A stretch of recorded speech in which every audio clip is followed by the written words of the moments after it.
I'm Father Anthony Cekada. In this continuing series of videos, we've been examining what Catholic traditionalists call the question of the Pope. That is, how to reconcile traditional Catholic teaching on papal authority, the obligation to submit to the Roman Pontiff, and the infallibility and indefectibility of the Church with the errors and evils officially approved by the popes of Vatican II. It's a particularly hot question these days. The opposing sides that have squared off are sedevacantists and the R and R camp. Sedevacantists like me maintain that the post-Vatican II popes were not true popes due to public heresy. The R and R camp recognizes the Vatican II popes as true popes, but contends you can resist a pope's teachings, laws, rites, and commands.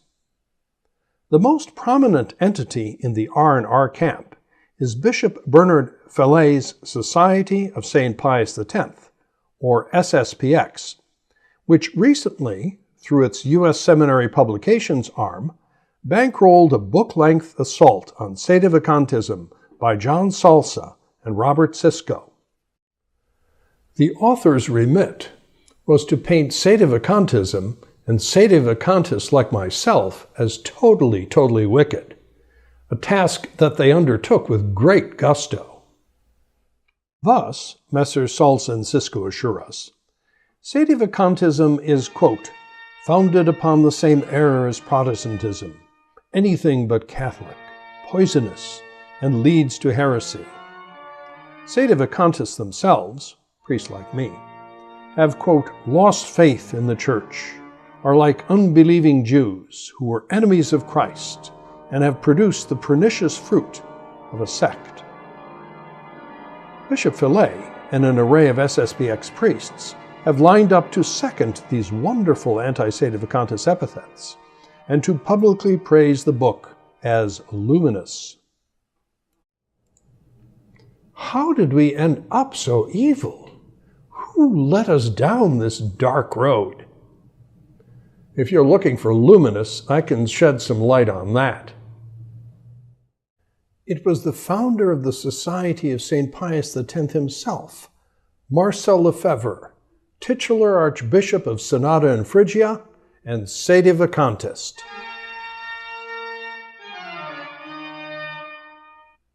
And that is why it is pure idiocy for SSPX priests to endorse Salza and Siscoe's 700 pages of anti-sedevacantist hyperventilations. If you want to call sedevacantists like me an enemy of Christ, you better call your founder, Archbishop Lefebvre, one too. Where do you think we got the idea in the first place? This video will tell the story.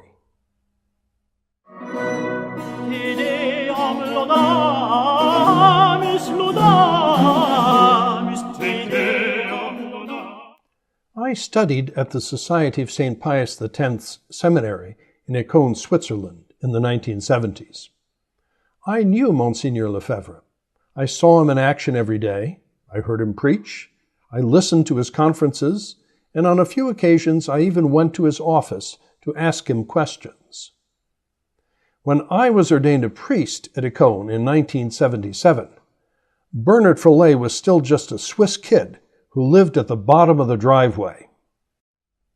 Because I had been raised in the old church, I arrived at Archbishop Lefebvre's seminary with worries about the question of the Pope.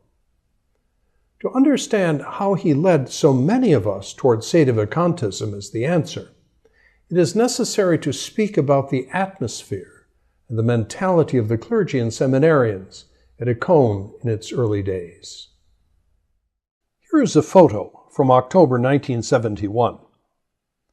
While everyone who entered Écône adhered to Catholic tradition in some sense, there seemed to be no firm agreement on what this meant. One side wanted SSPX to be a religious congregation that had official approval, but would retain certain traditional practices while not condemning the Vatican II changes as non-Catholic. These were the soft liners. On the other side were the hard liners. They wanted SSPX to fight the modernist heretics sitting in high places of authority in the post-Vatican II institution. The older American seminarians who entered Econe in the early days tended to be hardliners. Clarence Kelly and Donald Sanborn in 1971, Daniel Dolan in early 73, myself in 75, and William Jenkins in 76. We had all previously been in various seminaries and religious orders in the U.S., where we encountered the ugly face of modernism close up, where we fought back, and where we were persecuted for it. We weren't at Econe to follow Monsignor Lefebvre. We were there to be priests who provided a valid Mass and sacraments where there were none, and who fought against the heretics who were destroying the Church. The underlying question that divided the two factions at Econe but was seldom stated was, are the modernists Catholics? Or are the changes of Vatican II a true form of the Catholic religion? Or can someone who promotes the changes of Vatican II truly lay claim to the name Catholic?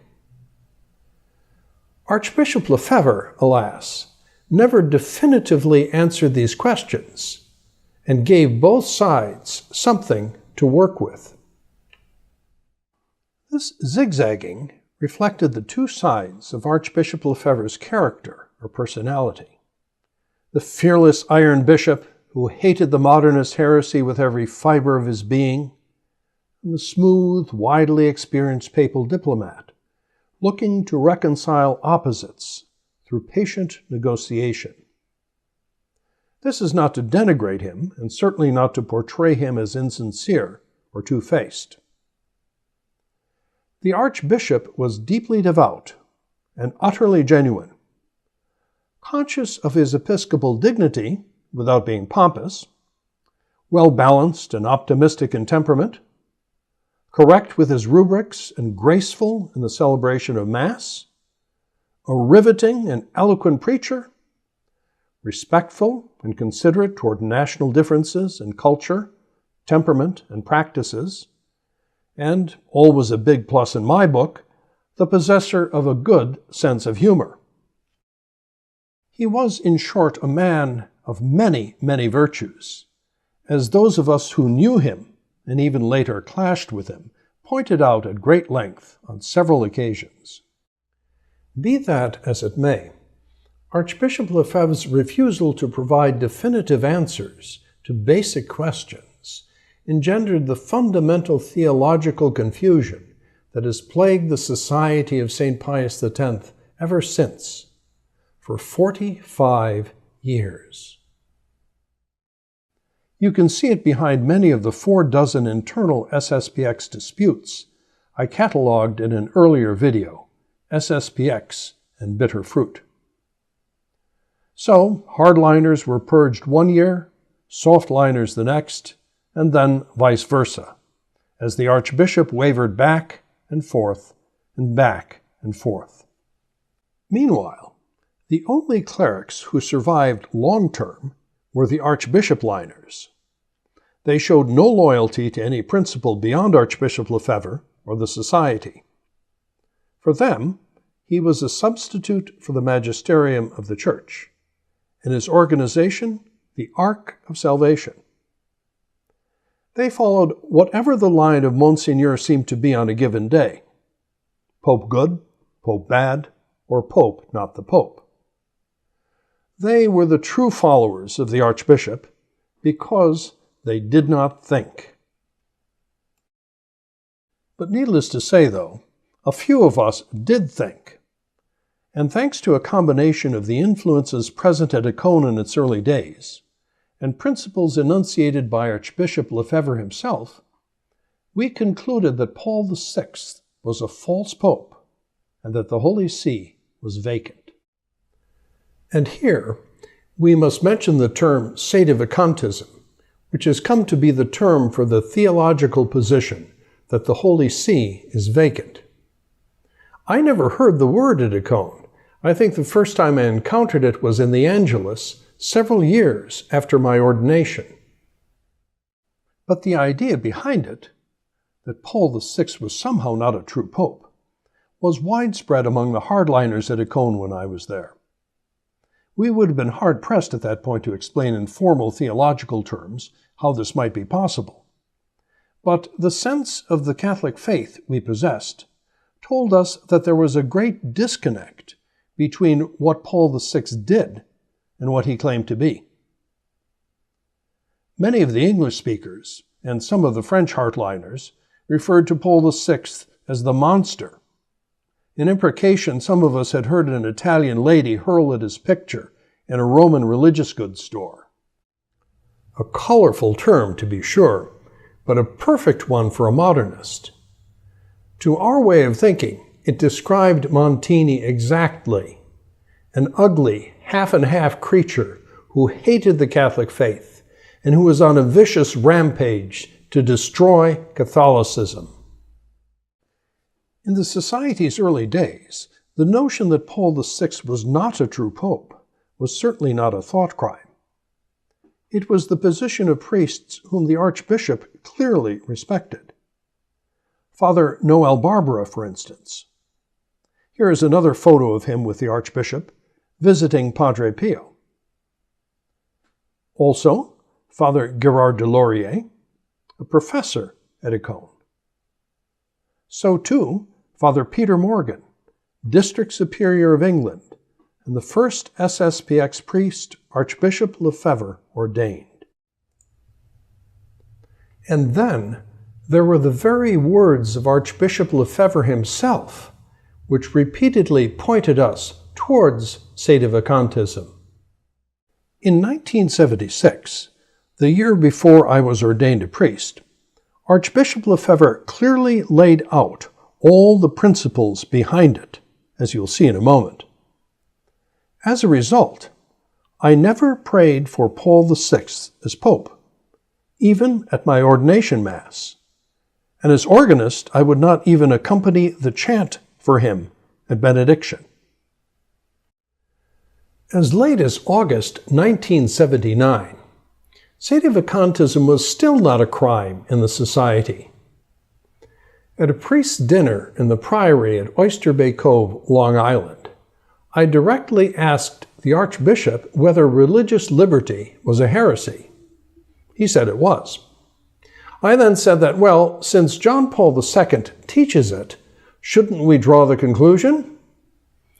He smiled at what the pushy American was asking and replied, I would not say that the Pope is not the Pope, but neither would I say that you cannot say the Pope is not the Pope.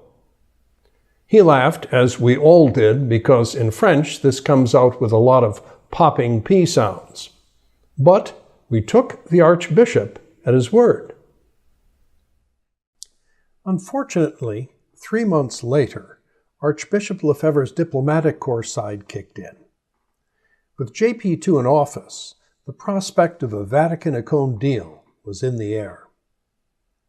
On November 8, 1979, therefore, Archbishop Lefebvre issued a declaration saying the Society, quote, could not tolerate in its bosom, unquote, those who did not recognize John Paul II as Pope, who refused to put his name into the canon, and who did not recognize the new Mass in Latin as valid. In late May 1980, Archbishop Lefebvre visited us again at Oyster Bay, and after we refused to adhere to the new line, he expelled 3 of us. But the next morning, without any urging from us, he changed his mind. All would be well as long as we didn't publicly attack the position of the Society, he said, adding that it would not be necessary to put JP2's name into the liturgical prayers either. The turnabout, I think, reflected another facet of the Archbishop's virtue. We suspected that some of the young Turks who had his ear pushed him to expel us, but that his kindly and fatherly side, which was quite considerable, won out in the end. And we were most grateful to him for it. And there it stood. Archbishop Lefebvre left 3 priests, whom SSPX's current flacks would say lost faith in the church and were like unbelieving Jews, to run the Society's Northeast District. Oy vey. 3 years later, the Archbishop expelled 9 of us from the Society of St. Pius X. The issue, though, was not sedevacantism, and I've told that story elsewhere. Even after subsequent open conflicts with sedevacantists, however, Archbishop Lefebvre in later years still held out the sedevacantist position as a potentially tenable one for Catholics, because Rome, Archbishop Lefebvre's code word for the Pope, had lost the faith. If you want further evidence of Archbishop Lefebvre's willingness to consort with clerics who adhere to a position that Messrs. Salza and Siscoe say is anything but Catholic, is poisonous, and leads to heresy, look to June 1988. Archbishop Lefebvre's co-consecrator for the 4 Society of St. Pius X bishops was Bishop Antonio de Castromayor, who, after the ceremony, went around declaring to anyone who would listen, "We have no Pope." And finally, even the Society of St. Pius X of 2016 tolerates the presence of priests who are sedevacantists, as long as they are quiet about it. If these clerics are, as the authors of the book that Bishop Fillet praises, enemies of Christ, and like unbelieving Jews, how can he allow them to remain in his organization?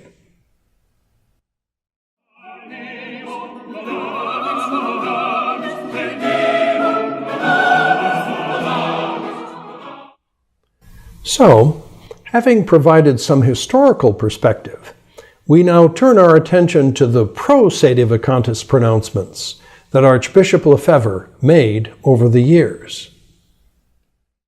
Now, you will not find these statements in the Salza-Siscoe book.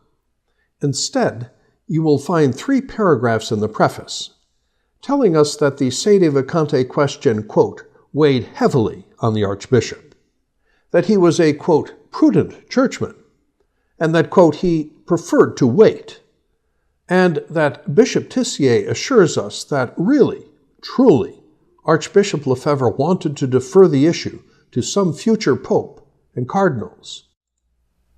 Right. But both Bishop Fillet and the authors have also assured us that their book is comprehensive and systematic. So why not just give us a series of quotes from Archbishop Lefebvre and let the man speak for himself? Because, as Salza, Siscoe, and Bishop Fillet know full well, these quotes pull the rug out from under what their book aimed to achieve. If the old évêque de fer, the old Iron Bishop himself, said so many things that favor sedevacantism, how can you possibly portray sedevacantists, especially priests who personally knew the Archbishop and now adhere to this position, as diabolical crypto-Lutherans? What does this say about Lefebvre himself? With that in mind, we now present, in the form of a catechism, some of the Archbishop's statements favoring sedevacantism. What are we to think of the Vatican II errors and the institution that teaches them? The Church which affirms such errors is both schismatic and heretical. This conciliar Church is therefore not Catholic. If a pope adheres to this new conciliar Church, what is the effect? To whatever extent pope, bishops, priests, or faithful adhere to this new Church, they separate themselves from the Catholic Church. Is it possible that even the Pope himself could break with the Church? To whatever extent the Pope departed from tradition, he would become schismatic. He would breach with the Church. Theologians such as St. Bellarmine, Cajetan, Cardinal Journet, and many others have studied this possibility. So it is not something inconceivable. Are we certain that Paul VI is a true pope?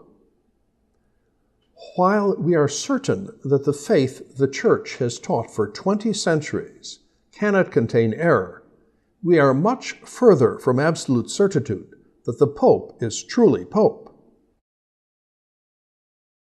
Is it possible that Paul VI might not have even been a true Pope in the first place? Heresy, schism, ipso facto excommunication, invalidity of election are so many reasons why a Pope might in fact never have been Pope or might no longer be one. What situation would Catholics be in? In this obviously very exceptional case, the Church would be in a situation similar to that which prevails after the death of a pontiff.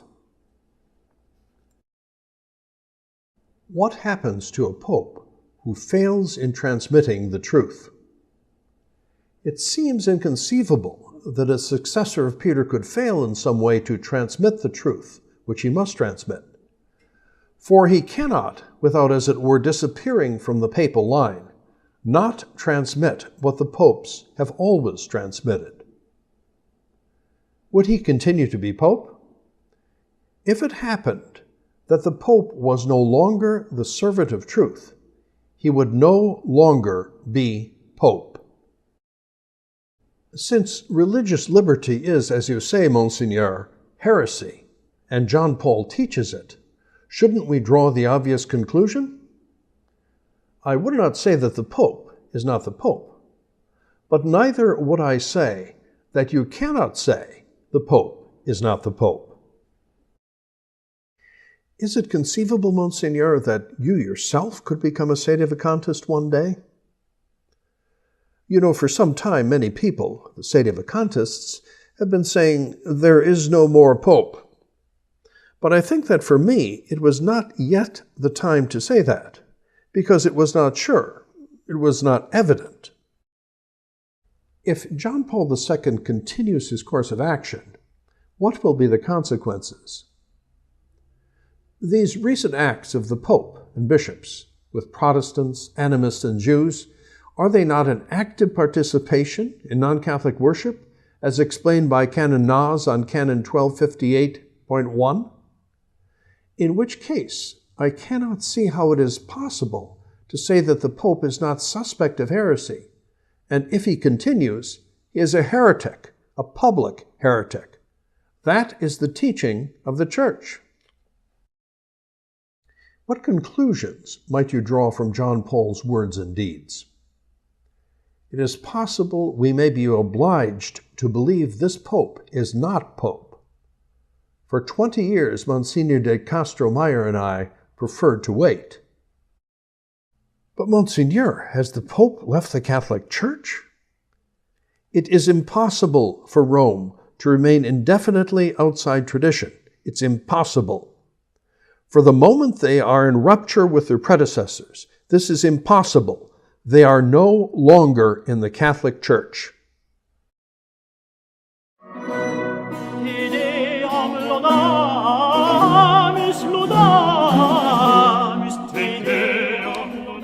It would be possible, of course, to assemble a collection of quotes entitled Marcel Lefebvre Anti-Sedevacantist or Marcel Lefebvre Recognize and Resistor, and one would find an equal amount of material. He was, in fact, all of these at one time or another. But the words we've quoted from Marcel Lefebvre Sedevacantist will suffice for our one purpose here: to shoot the hot air out of the Society of St. Pius X's cynical attempt through Messrs. Salza and Siscoe to demonize Sedevacantism and to paint those who adhere to it as the spawn of Luther. Don't believe it, folks. For Archbishop Lefebvre, Sedevacantism was a tenable position for a Catholic to hold. He initially laid down many of the principles that led us to it. And at several points during the life of his apostolate, he openly suggested that he himself, though but a retired bishop, might declare the Holy See vacant. And note something else. Archbishop Lefebvre certainly didn't hint that before doing so, he'd need to wait for the College of Cardinals or a General Council of Bishops to conduct a trial proving the crime of heresy, a thesis to which Messrs. Salza and Siscoe devote 100 pages of their wooden and indignant prose. The Archbishop, having been a missionary, was an eminently practical man. Whatever objections he may have voiced against sedevacantism at various times, this artificial rigmarole certainly wasn't one of them. Had he become convinced that his duty as a Catholic priest and bishop for the good of souls was to declare the Holy See vacant, rest assured it would have been lock and load.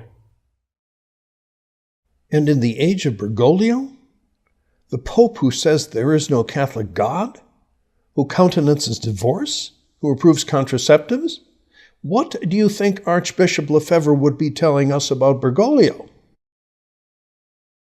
Would it be to heed Salza and Siscoe's solemn warning to hold our fire until a college of cheesehead, balloon-carrying, sax-playing, jeans-clad modernist cardinals convene a general council of bishops against him? And then to wait for a public judgment against Bergoglio from a council of men like these? Are you kidding? Those of us who actually knew Archbishop Lefebvre have no doubt whatsoever about what he would say now, because he already said it nearly 30 years ago. Rome has lost the faith, my dear friends. Rome is in apostasy. These are not words in the air, it is the truth. Rome is in apostasy. They have left the church. This is sure, sure, sure. How right you were then, Monsignor. How right you still are now.